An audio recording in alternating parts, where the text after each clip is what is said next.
jiya Laraba 10 ga watan Satumbar shekara 2025, wani jirgi mai saukar ungulu ya samu yin shawagi a garin Keke da ke yankin Millennium City a ƙaramar hukumar Cikun da ke jihar Kaduna.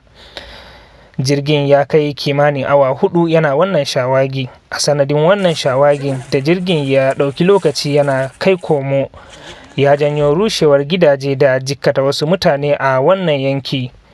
Masu unguwannin gabas da yamma da ke Keke sun ce sun yi mamakin al'amarin, don wasu lokuta akan samu irin wannan kaga jirgi ya zo ya wuce, amma na jiya ya sha bamban da tsoratarwa.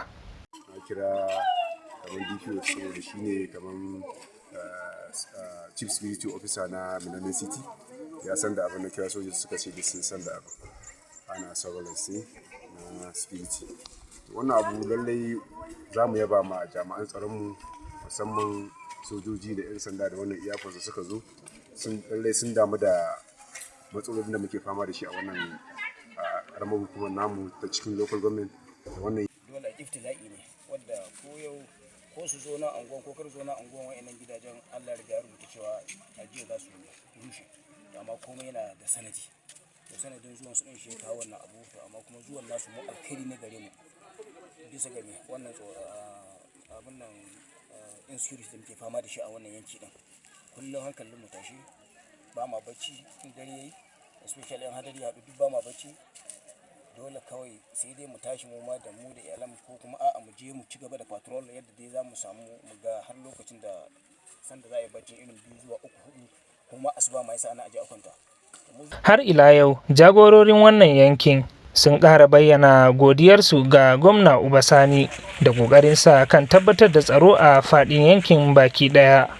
Bayanan wasu da abin ya shafa sun bayyana takaicin faruwan al'amarin, inda suka koka kan gwamnati da ta dubi al'amarin musamman a zamanin da ake ciki na rashin tsaro. An waye gari dai jirgi ya shigo yana ta yawo na security, yana yawo a gari. Sanda za mu fito to yake yayi ƙasa-ƙasa suna zagaye. na biyu security alert da ake da shi shine ya kawo su ba mu sani ba. Da yan dai mun zo gini ya faɗi saboda ya zo ƙasa-ƙasa kusa da kwanan fitowar da za mu gini ya faɗi. Har yanzu ba mu ji daɗi ba, duk ga muna a kwance wallahi ba mu da lafiya. Muka kai mu asibiti ma wannan firgicin da muka yi da muka same shi wallahi ko yaƙi na fuskanci yaƙi, amma wallahi ban rikice irin wannan ba. Iska ya yi yawa, ina ɗaki a kwance, ina fitowa sai na ga abin nan ya zizzige, jirgin ya yi ƙasa sosai. Da yarinya a ɗaki na fito ma dai farko na ganta ta faɗi, ashe tana ɗaki ta fita, na ce ta je ta duba ma a kan wuta. Ina dawowa sai na ganta a kwance, ƙaran ihunta na ji. Ina fitowa sai na ganta a kwance, ashe wai ko iska ne ko ya aka yi ne dai ta dai faɗi har kanta ya fashe ya bugu haka.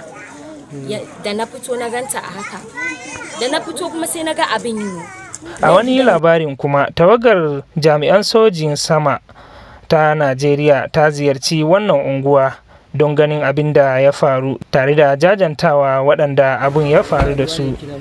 Tawagar sun zagaye duk inda abin ya faru tare da jagorancin masu unguwannin yankin.